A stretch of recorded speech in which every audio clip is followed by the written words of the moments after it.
مور جتنا اب خوبصورت تھا اس سے کئی زیادہ جنت میں خوبصورت تھا۔ مور کی خوبصورتی پہ سبھی پرندے فدا تھے، لیکن ان سب خوبیوں کے باوجود مور سے ایسی کون سی خطا ہو گئی تھی جس سے اللہ تبارک و تعالیٰ نے مور کو جنت سے نکال دیا۔ اللہ تبارک و تعالیٰ نے جب حضرت آدم علیہ السلام اور اماں حوا کو پیدا فرمایا، اس کے بعد ان کو جنت میں بھیج دیا۔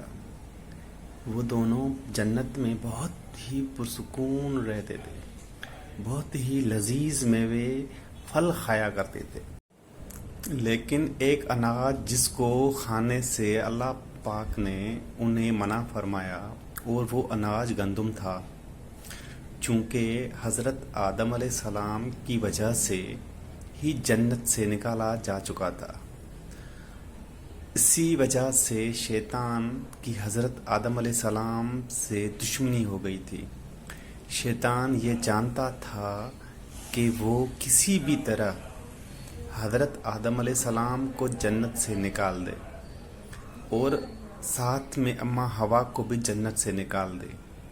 جب شیطان کو یہ خبر ہوئی کہ حضرت آدم علیہ السلام کو تمام میوے کھانے کی اجازت ہے لیکن گندم کھانے کی اجازت نہیں ہے، تو شیطان انتقام کی آگ دل میں لے جنت کے دروازے کے پاس بیٹھ گیا اور 300 سال تک وہاں پر بیٹھا رہا کہ کوئی جنت کے دروازے سے باہر آئے اور شیطان اس سے بات کر سکے۔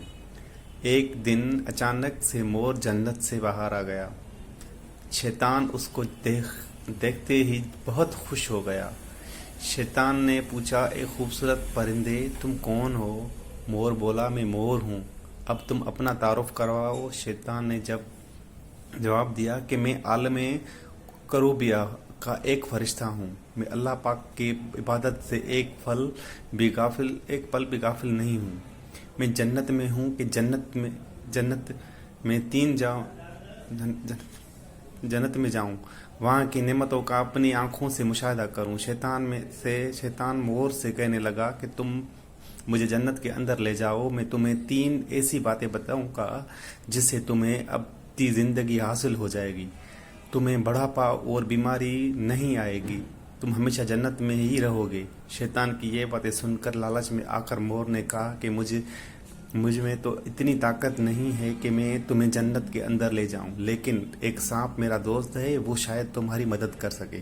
یہ کہہ کر مور سانپ کے پاس آیا، اس کو ساری بات بتائی۔ سانپ بھی شیطان کی باتوں میں بہت خوش ہو گیا، پر شیطان کو اپنی منہ میں چھپا کر جنت میں داخل ہو گیا، اور یوں شیطان اپنے چال میں کامیاب ہو گیا۔ جنت کے تمام نگہبانوں کو یہ معلوم تھا کہ شیطان یہ چال چل رہا ہے، وہ جنت میں داخل ہو چکا تھا۔ فرشتے شیطان کو جنت سے نکالنے لگے، تب ہی اللہ پاک کا حکم ہوا کہ اس کو ابھی تک جنت میں ہی رہنے دیا جائے۔ وہ فرشتے اللہ تبارک و تعالیٰ کے حکم سے رک گئے۔ شاید حضرت آدم علیہ السلام کا امتحان تھا۔ شیطان حضرت آدم علیہ السلام کے پاس اور اماں حوا کے پاس جا کر اپنی محبت کا اظہار کرنے لگا۔ وہ دونوں ہی شیطان کو پہچان نہ سکے، کیونکہ ماضی کے مقابلے میں شیطان کی شکل تبدیل ہو چکی تھی۔